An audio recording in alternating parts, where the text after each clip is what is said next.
Hayao Miyazaki is one of the most successful and most acclaimed anime masters ever. His films are very popular, widely successful, critically appreciated. And personally, I've loved many of his films. And sometimes we say, well, it's because it's visually beautiful or because it has some kind of depth.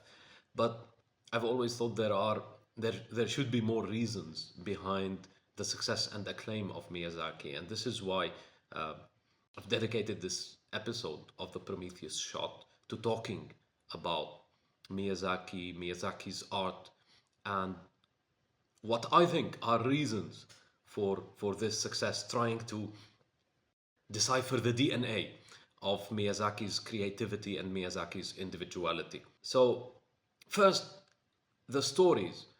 Uh, the stories of Miyazaki are very powerful ones.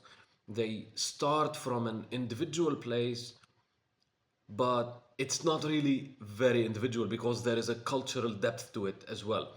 And starting from this individual and cultural place, it explodes into universal acceptance by tackling themes that are relevant to many of us, to all of us. Um, it embodies different elements, starting from this authentic and unique voice, but it also has extreme richness. And the richness is not just visual richness, there is a philosophical, emotional richness and texture. When we talk about success, as we've done before, we can talk about success as commercial, but we can talk about it also as cultural, as influence on others. And Miyazaki's work has influenced other animators. It influences current existing animation schools very deeply. Miyazaki creates magical worlds that seem to be alive in and of themselves. They grow on their own, so to speak, and we will explore what that means. But you can feel this watching one of the films. He has a unique philosophy that blends the magical with the real, and some call it magical realism, but we can feel the magic being part of the world. There is an interesting theme here, which is the human versus the computer, and how this plays into the success and the popularity of Miyazaki's work, and we'll discuss that when we talk about creativeness. The third point is about the emotional resonance of Miyazaki's work. They feel emotionally touching, these films. Some of the popular films, some of the ones I prefer, uh, include Spirited Away, My Neighbor Totoro, the Boy and the Heron, The Wind Rises, Porco Rosso, and so on.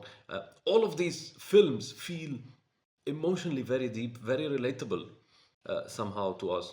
And this is quite interesting, taking these themes that are individual and cultural as a starting point and making them universal.